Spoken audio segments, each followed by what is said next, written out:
Viewers, আপনারা সবাই কেমন আছেন? আশা করি ভালো আছেন। আপনাদের দোয়ায় আমিও ভালো আছি। আমি আজকে আপনাদের জন্য নিয়ে এসেছি রুই মাছ দিয়ে পটলের পাতলা ঝোল। কিভাবে এই গরমে আপনারা অল্প মশলায় পটলের পাতলা ঝোল রান্না করতে পারবেন, আমি আজকে আপনাদেরকে সেটি দেখাবো। তো চলুন আমরা চলে যাই পটলের পাতলা ঝোল রান্না করতে। আমি মাছটাকে ভেজে নিলাম, আর মাছ ভাজা দেখানোর মতো কিছুই নেই, এই জন্য আমি আর দেখালাম না। তো আমি ওই মাছ ভাজার তেলেই দিয়ে দিলাম পেঁয়াজ, দিয়ে একটু নাড়াচাড়া দিয়ে নিচ্ছি। এখানে অ্যাড করছি 1 চা চামচ লবণ, দিয়ে ভালো করে মিশিয়ে নিচ্ছি। আর পেঁয়াজটাকে একটু ভাজা ভাজা করে নিচ্ছি।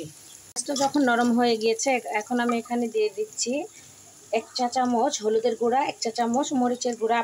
আপনারা আপনাদের পছন্দ মতো একটু বাড়িয়ে কমিয়ে নিতে পারেন। আমি আমার পছন্দ মতো দিয়েছি। আর সাথে দিয়ে দিচ্ছি একটু পানি। এখন মশলাটাকে ভালো করে কষিয়ে নিব। আর কষে তেল ছেড়ে গিয়েছে, এখন আমি এর মধ্যে সবজিগুলো দিয়ে দিচ্ছি, দিয়ে একটু ভালোভাবে মিশিয়ে দিচ্ছি।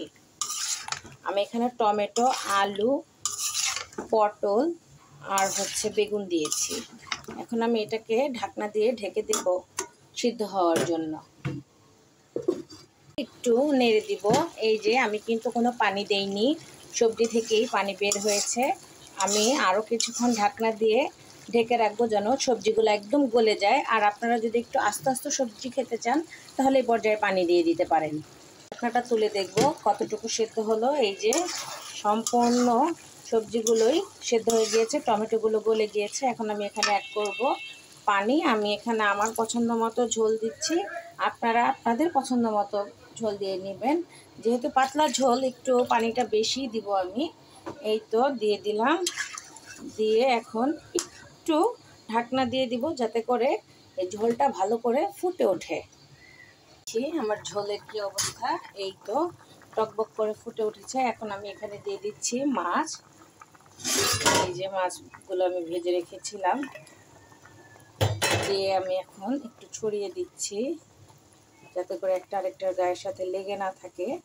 আর দিয়ে দিচ্ছি কতগুলো কাঁচামরিচ, আপনারা আপনাদের পছন্দ মতো টেস্ট করে দিয়ে দিবেন। আর দিব 1 চা চামচ পরিমাণ জিরে গুঁড়ো। এখানে আমি ভাজা জিরে গুঁড়োটা দিয়ে দিলাম, দিয়ে 5 মিনিটের মতো ঢাকা দিয়ে রাখবো। আর এরই ফাঁকে আপনারা লবণটা আর একটু চেক করে নেবেন। 5 মিনিট ঢাকা দেওয়ার পরেই আমার রান্নাটা শেষ হয়ে যাবে। তো আশা করি আমার আজকের ভিডিওটা আপনাদের ভালো লেগেছে। যদি ভালো লেগে থাকে তাহলে আপনারা অবশ্যই আমাকে লাইক, কমেন্ট, শেয়ার এবং সাবস্ক্রাইব করবেন। আল্লাহ হাফেজ।